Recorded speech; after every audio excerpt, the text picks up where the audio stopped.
So first, before I start, I want to say that we happen to be talking about this, but there's also Yoav here, which was like completely leading this research, and I know Matisse wanted to say that, so I think it's important to recognize that. So what I want to do is explain the type of phenomenological investigation that we've done in this study, and give you some actual examples of descriptions that we've collected. And by doing that, I hope to give you an idea of the intricacies of studying subjective experience phenomenologically in an empirical setting, and demonstrate how this can perhaps inform the analysis of neurophysiological data. And I hope this will give you like a better sense of the potential that this kind of neurophenomenological dialogue has to offer to the understanding specifically of the stuff. So very quickly I'll go through the workflow of what we've done phenomenologically. So during the mag measurement, while the meditators were meditating, I've asked them for a self-rating in terms of the depth of their meditation and the stability to it. So it was a really simple rating of 1 to 3, but it kind of gives us more data in terms of time resolution.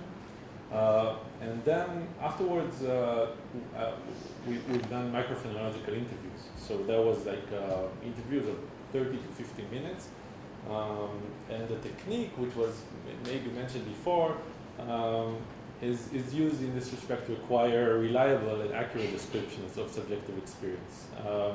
We kind of adjusted it to our needs, but I could say in very general terms that the interviewer in this technique tries to help the interviewed person to recall a given past experience, focus on it, examine it, and describe it with great detail and precision. So it is based on this non-inducive open questioning and this constant iteration of the answers, which are supposedly helping to focus the interviewee and stabilize his attention on these subtle aspects of his experience, and then give us this precise description.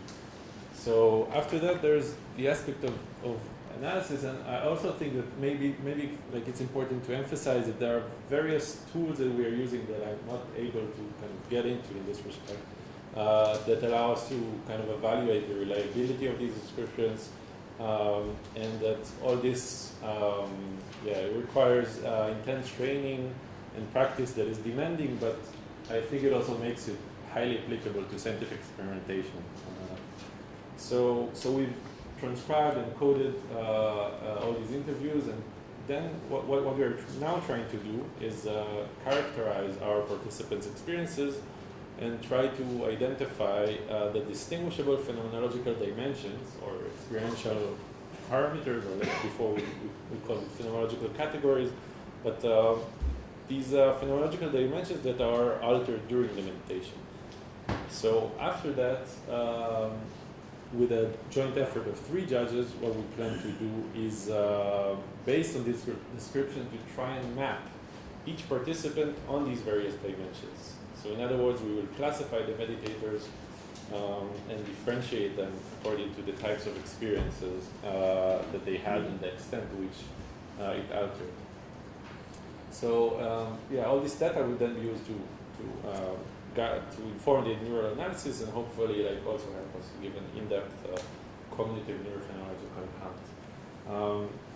So let's get into the actual phenomenology of boundary dissolution. So I'm going to focus on these 2 central aspects that Matisse discussed before: the sense of agency and the self-location or ownership. So let's start with self-location. These are 2 quotes, and I'll give you more of them. That might explain what is this dimension. So it's one subject said, and it's all descriptions of the parts of the experience that has to do with dissolving the sense of life. As you will see, it's as if I'm present in all of the space altogether, like all of the space that my consciousness surrounds in this moment. It's like my presence is something much bigger than, say, just where my body is located.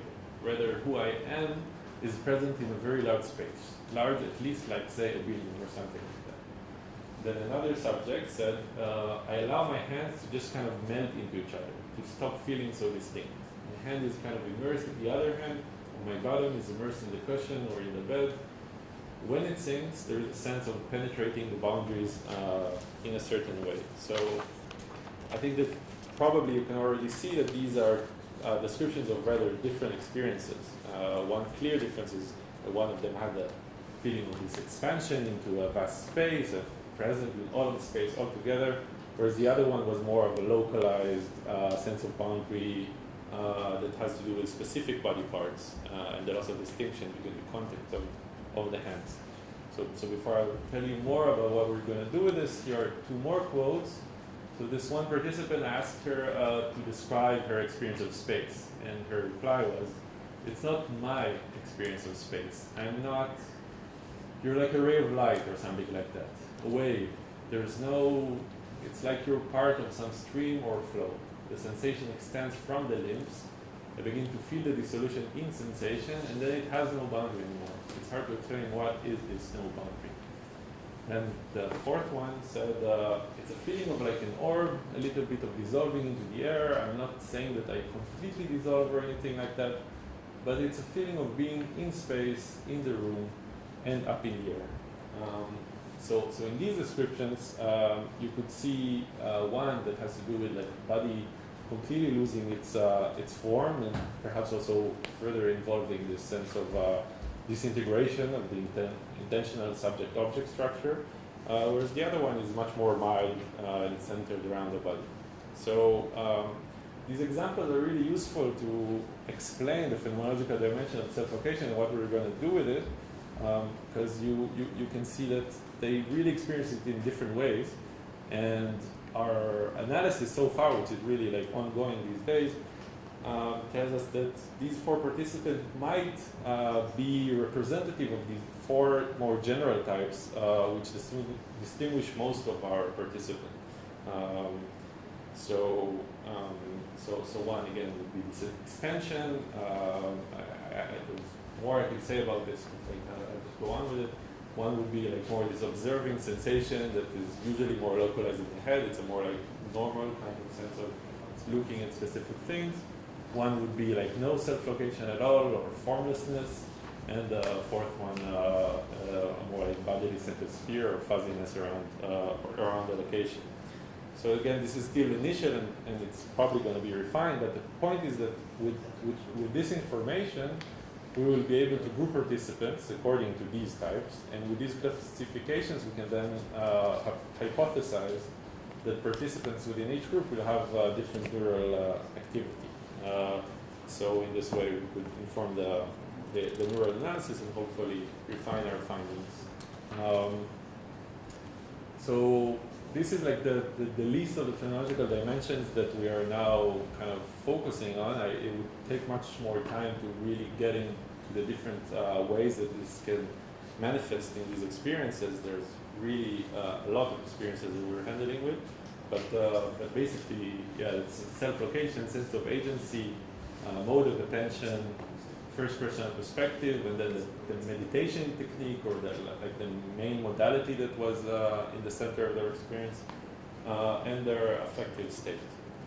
So again, before going back to Matisse, that will explain a little bit more about what we could do with this information neuroscientifically, I'll give you another example of the sense of agency, and a little bit more of what we can do with that in terms of the analysis. So one subject said, it's like a balloon that's inflating upwards, downwards. I feel active, as if there's some gravitational force pulling me into some kind of center. And that my action here is to kind of try to maintain and keep blowing up this balloon. Then another one said, sometimes dissolving the boundaries is possible, and it happens again. I don't want it, I don't. It just happens. There's no intention.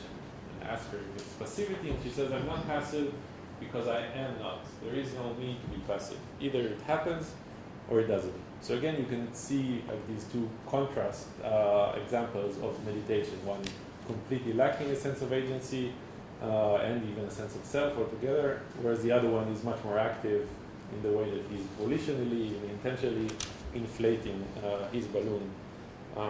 So what's interesting about this dimension of agency is that the depth of the description that we have might possibly allow us to really create a continuous scale for this task and map our participants somewhere along this scale.